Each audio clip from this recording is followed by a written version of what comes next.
I see nothing. Jamie. Every time we turn, try and get closer to Dave. See if they're okay or make some sort of communication because their radio's off. Turn it into like a game of cat and mouse. Alright, so Jamie just let the main sheet out a little bit. It's gonna slow us down until they catch up so we can sail to Bocas together. We've got both engines at 2,000 RPM just to catch up. Telling them with their freaking radio on. Oh, it's embarrassing. With Hurricane Irma boats tossed. Here we are at this marina. Hi, my name's Colin. I used to be a chief engineer on super yachts, but gave it all up to buy a hurricane-damaged Lagoon 450. My friends and I are fixing it up as we go, and are determined to circumnavigate the entire planet. So subscribe if you want some inspiration to live life to the fullest. 20 years from now, you will be more disappointed by the things you didn't do than by the things you did. So what are you waiting for? Hey, just worry about Parlay coming up behind us. If something happens to Parlay and they're going to turn upwind, they're going to hit us.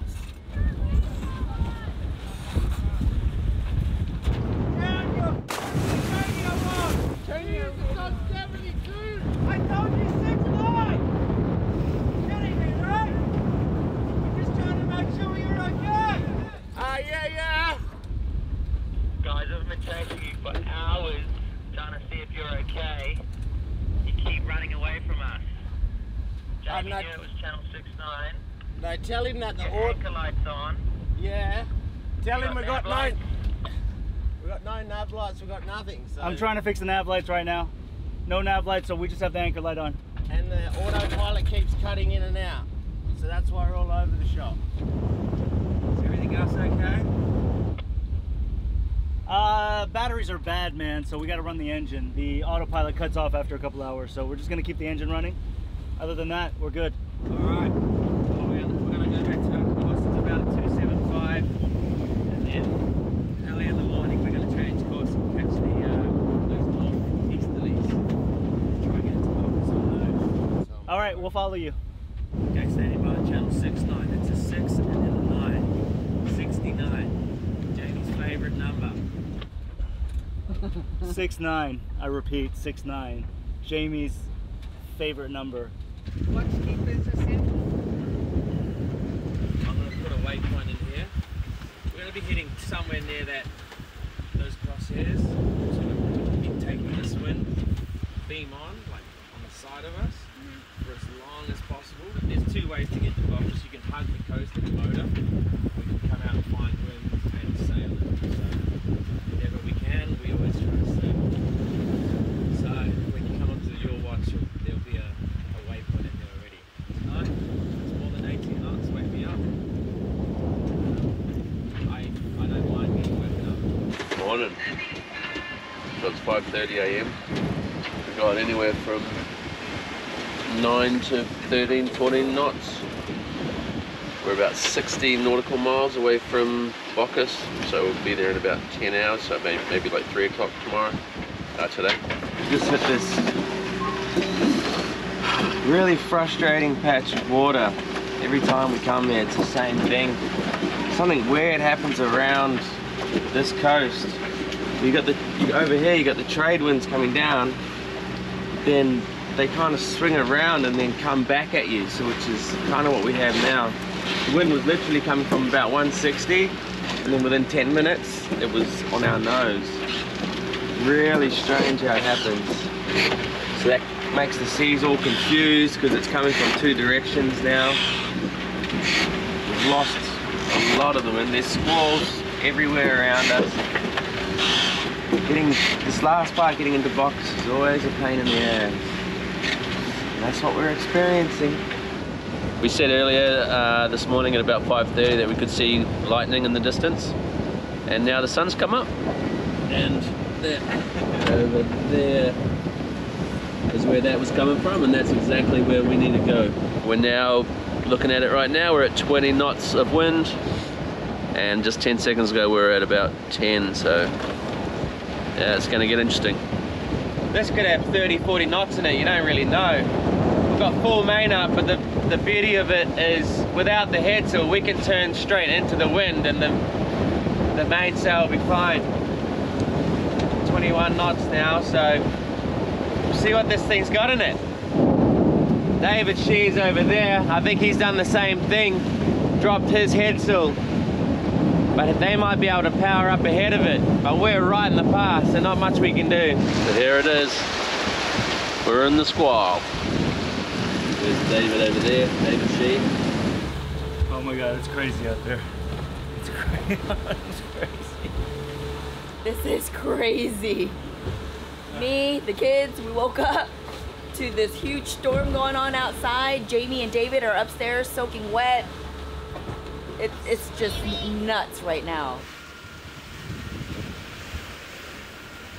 One for the dinghy was blocked, so the dinghy's filling up with water. Oh shit.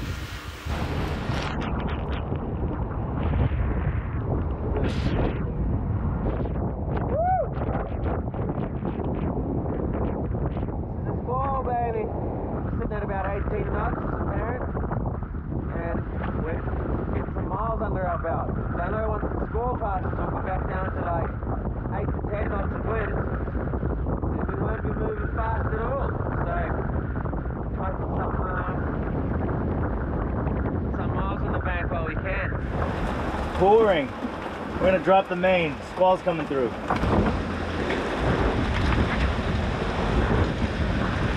reef's got these dots on it, telling me where the reefing points are. And we've got 3 reefs in the head, so that's just to give us a little bit more steerage. Otherwise the boat's gonna always want to turn up into the wind. I've eased the main quite a lot, so a lot of the wind is just spilling out of the main. We are sort of at 20 knots now.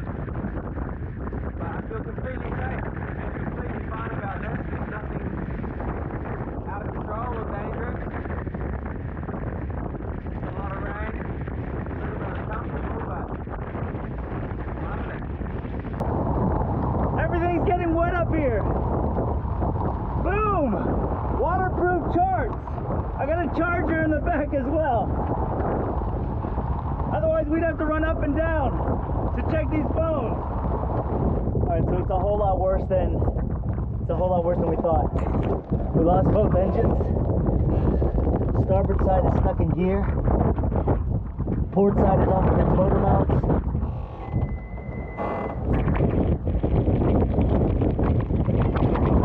We got no water now. And the autopilot is completely screwed up. Not to mention our compass isn't working. Colin's too far out of range to hear our radio calls. So we're on our own. We gotta figure this out.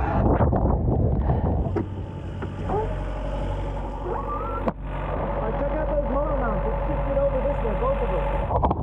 Alright, so when you get into Boca, the current starts bringing you the other direction. That's where we're at right now. So we're actually going backwards.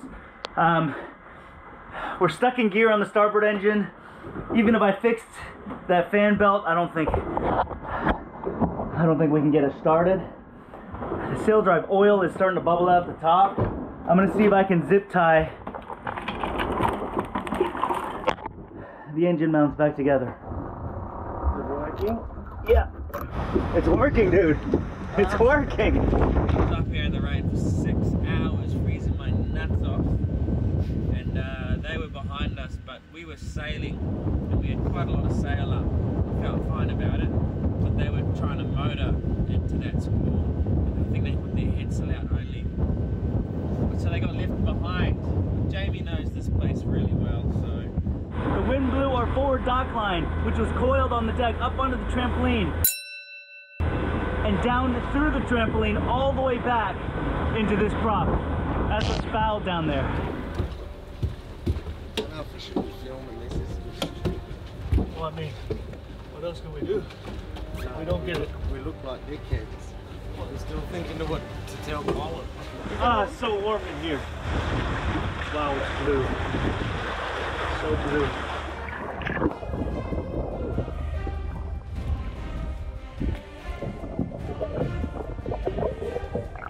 Really got it? No. Really? It's so fucking deep in there. I'm literally upside down with my foot propped up against the bottom of the hull, crying.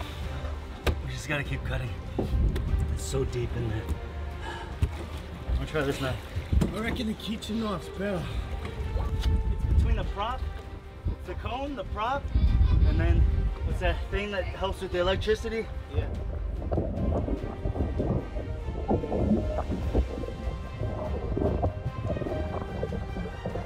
All right, that's good.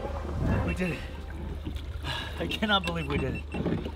We're a couple of hours later than we wanted to be. It's about to get dark and we've still got about an hour before we can anchor in front of Cataderos there. So pulling in the dark, not ideal. Even more worrisome is with Dave and Jamie and that All right, so we're trying to get a message to Colin through the inReach through a friend. ETA 5 to 7 hours, both engines fixed, ETA 5 to 7 hours, all good. He's gonna be freaking out when he doesn't see us. It's really coming down. Oh, that? It's really coming down.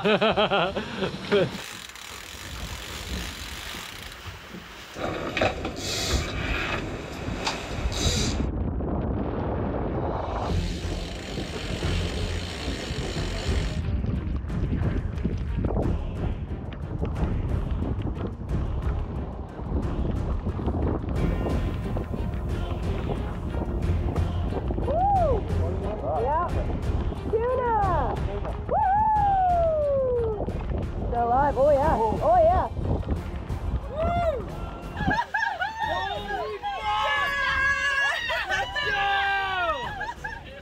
Holy shit, Tom!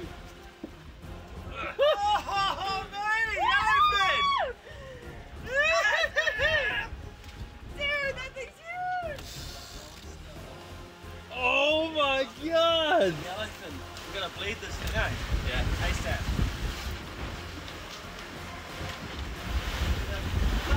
That's the biggest shit of this boat before. He was freezing. We wrapped him up in a little towel jacket. And we got him all cozy. Excited? Fishy, fishy, fishy! Pokeballs! Oh man, it's gonna be so good! There's so much meat. You know.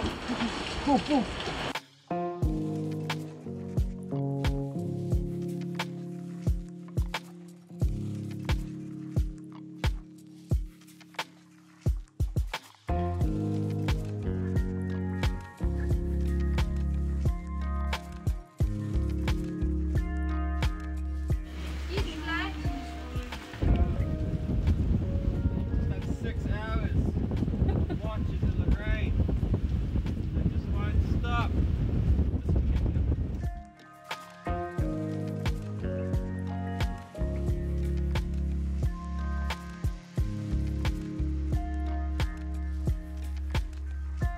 That moment where you've been at sea for a couple of days and then your phone comes into service and then you start to receive messages and emails from friends and family, and it's quite a nice moment.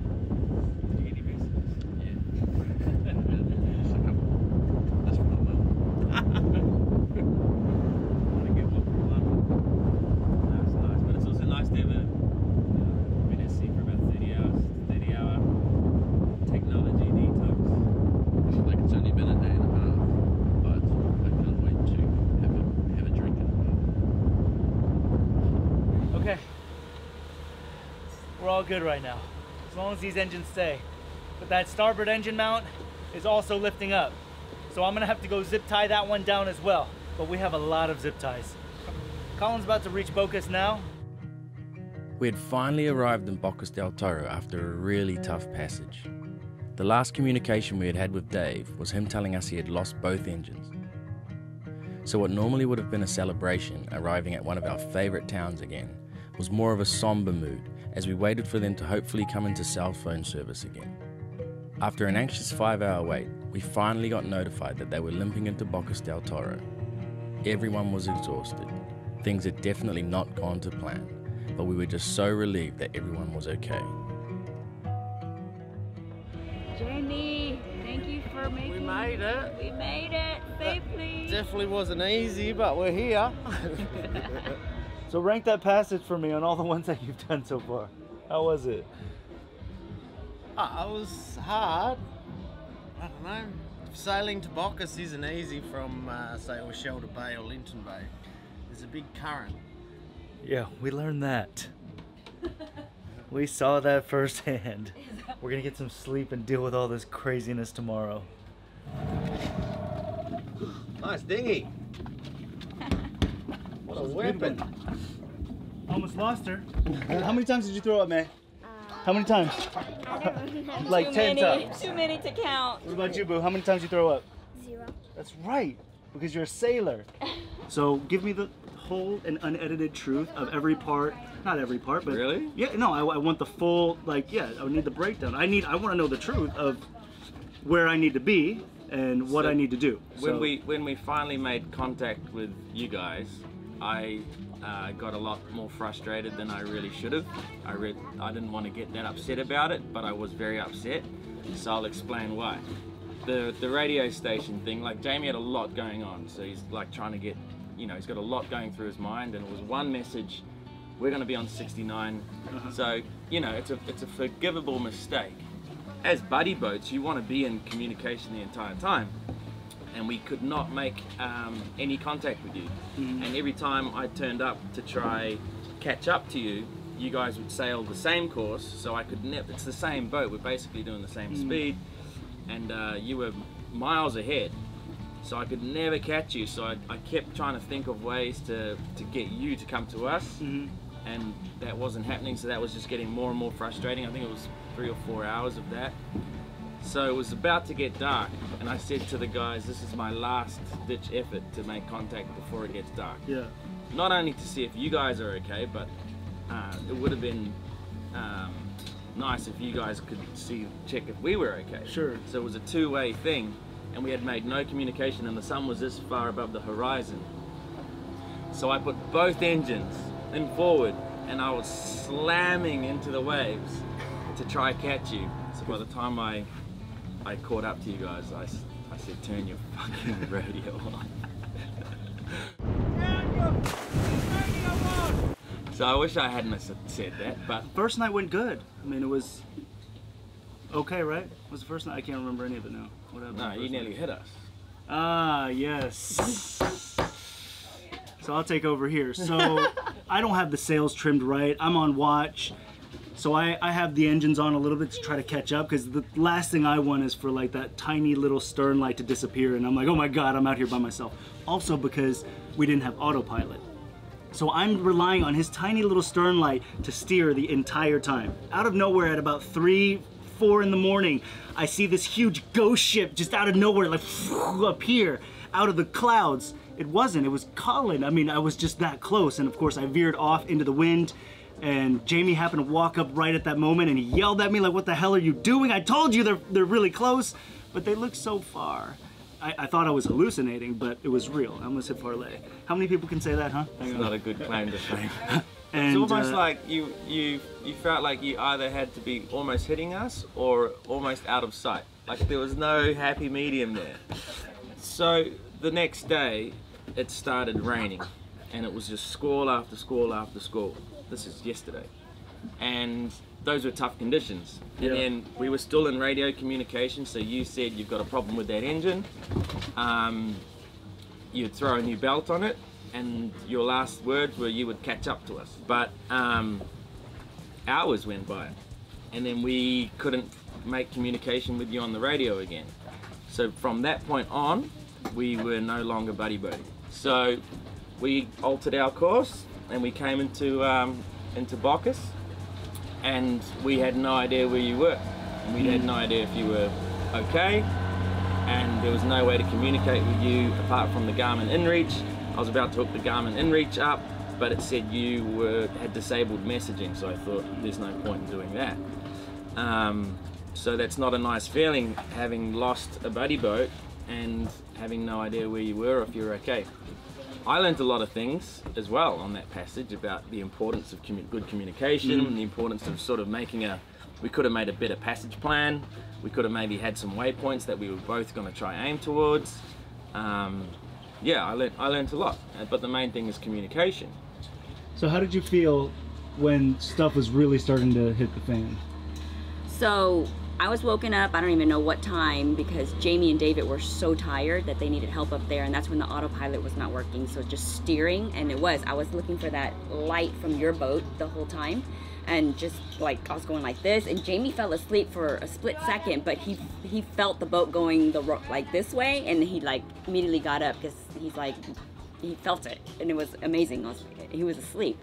And so it was just keeping your light in the middle of the mast and the bimini on this side, just keeping you in the middle. It was kind of hard a lot of times. How do you feel like that passage would have gone if you didn't have Jamie there? Oh, I don't think we would have made it.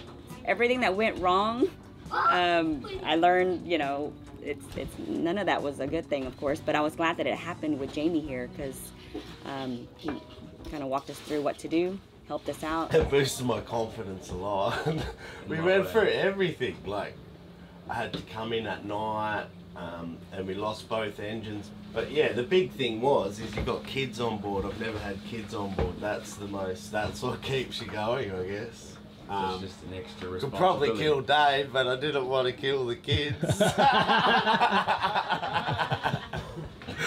So that was kind of priority. We're gonna spend the next few weeks just practicing, anchoring, doing small day sails, getting really comfortable with this boat, and figure out all the stuff that this guy just taught us. Yeah, we're all learning, and we're always learning. That's the beauty of it. I learned a lot. That was good. Jamie learned a ton. You guys learned a ton. It was a really profound passage. There you go. We've all made it to Bocas del Toro. We're all safe. Got a few boat casualties, but nothing that he can't take care of. So, feels good to be back, baby. There is a life I lead in this city, hurrying to cut my teeth. I can take what I need to get by. It doesn't make it easy.